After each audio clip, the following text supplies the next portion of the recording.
Hi, this is Trey Passer. Welcome to my review of 1939's The Adventures of Sherlock Holmes. This movie, of course, stars Basil Rathbone as Sherlock Holmes and Nigel Bruce as Dr. Watson, and they played Sherlock Holmes and Dr. Watson in about 14 movies together, and I've always loved watching those movies, and this one is no exception. Okay, this one kind of begins with Professor Moriarty, who was played by George Zucco. And this, he played a lot of villains and stuff in a lot of different movies and stuff, a lot of A-plus movies and a lot of B movies, except George Zucco.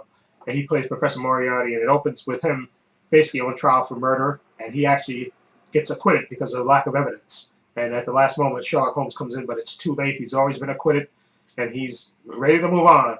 And they actually share a cab on the way to Sherlock Holmes' house, where he tells him, "Listen, I'm done with crime. I'm going to retire.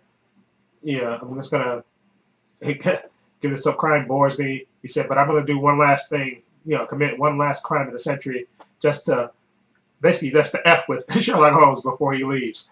Okay, he basically tells him that, and he goes on his merry way. Okay, so then in the meantime, Sherlock Holmes gets visited by Anne Brennan, played by Ida Lupina, and she tells him, "Listen, my father years ago received a message, this strange note, and he wound up getting killed later. And now my brother has received one of these notes, and I'm afraid, that he's going to meet the same fate as my father. So could you investigate this case?" And of course, also busting into Sherlock Holmes' house is her fiance, Gerard Hunter, played by Alan Marshall, saying, "Listen, I was going to handle this for you. Why did you have to go to Sherlock Holmes? You don't have to do." Basically, they argue a bit back and forth, and Sherlock Holmes said, "You know what? I'll take the case." And basically, Sherlock Holmes is investigating this case of whoever sent this mysterious note, and watching over the brother of this lady to make sure he doesn't get killed. And in the meantime, Professor Moriarty is going on his merry way with his master scheme that he wants to do one last time before he, buggers out of there.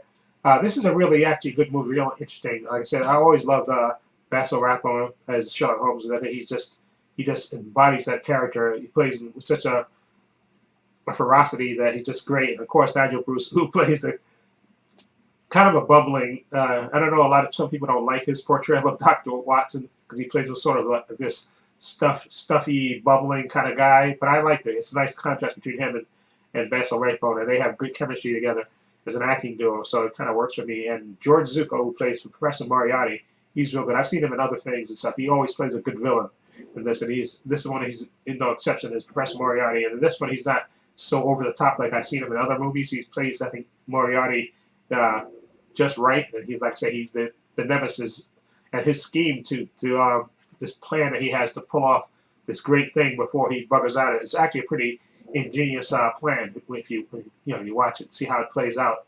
And again, like I said, Basil Rathbone and Nigel Bruce, they just click as Sherlock Holmes and Dr. Watson, and it's a joy to watch. And Ida Lupina is good as the heroine who's in danger, who's worried about her brother, and she has to deal with a fiance who may or may not be on her side. So she gives a really good performance as well. So this is a really well directed movie and well written and acted, and I have no complaints about this movie. It's thrilling when it has to be, and exciting where it has to be, and I enjoyed it. So I'm going to give The Adventures of Sherlock Holmes, I'm going to give it a 7.8. I thought it was really good. I think there are other movies that are better in the Sherlock Holmes series, but this one was pretty good overall. So again, I'm going to give it a 7.8. Anyway, let me know what you think. Have you seen The Adventures of Sherlock Holmes? If you've seen it, let me know what you think. Feel free to leave comments down below. I have links to my social media in the description box, Facebook, Twitter, and Instagram. I also have a link to my other channel, Paul's Views and Opinions. If you check that out as well. And this is Trey Passer saying so long and take care.